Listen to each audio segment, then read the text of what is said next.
What's up, guys? I'm back with a quick video to talk about some of the changes to the Mobile Suit Gundam tabletop RPG rulebook that I've made. I've talked about these changes on Discord a little bit, and aside from addressing some typos and some readability issues, as well as some copy-paste errors, I wanted to address the problem of evasion rates. We had some players that, even at level 2, they had evasion rates of like 22, which made them impossible to hit and impossible to kill. Not that you want to kill your players, but you do want it to be a fair fight. So what I've done is I've gone through and reworked all of the mobile suit stat blocks, at least for the 0079 mobile suits, and I've reduced the evasion rates and maybe altered the armor point values a little bit. And what this is going to do is, the evasion rates are going to cap out at about 10 for, the highest performance mobile suits. And mathematically speaking, that gives a 1 to 5 level player an AC or evasion rate of about 13 to 18. And at a level 20 player, you're probably looking at more like 17 to 23, which I think is pretty reasonable, at least if we're thinking about it in terms of D&D 5e, where you have really low ACs and you get a lot of hits but not necessarily a lot of damage. In like Pathfinder and D&D 3.5, you had ACs as high as 29, 30, but you're dealing lots of damage, and so it was like high miss but high damage dealt. And I think psychologically for the players, it's nicer to hit often and maybe not necessarily kill your enemy in one hit. So anyway, one of the other changes that I've made to a lot of these mobile suits is I've added features that will hopefully add a little bit more variety to your mobile suit selection.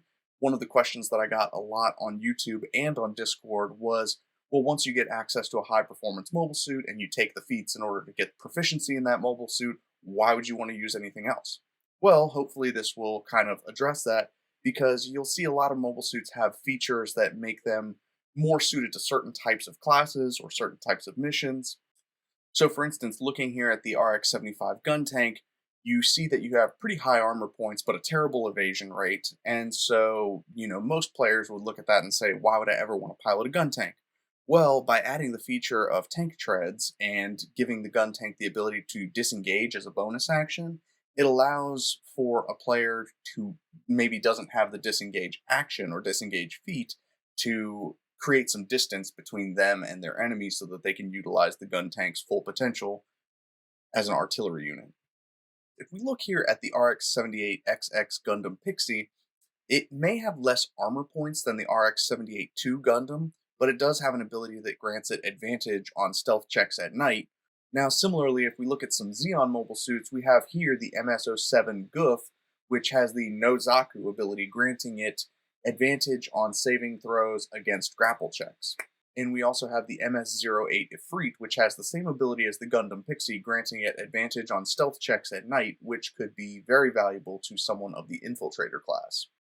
So those are just some examples, but hopefully these features will bring some much needed balance to the mobile suit stat blocks, at least for the 0079 versions. If you have any questions or comments or suggestions for other features that mobile suits could have, please leave them in the comments below or find me on Discord. So just a quick announcement, the Mobile Suit Gundam RPG dynamic character sheet is almost done, and I will have that available for anyone to use on my website. You'll be able to save characters and store all of your data. It is mathematically set up so that you don't have to do any of that difficult math. It takes care of short rests and long rests and all that good stuff for you.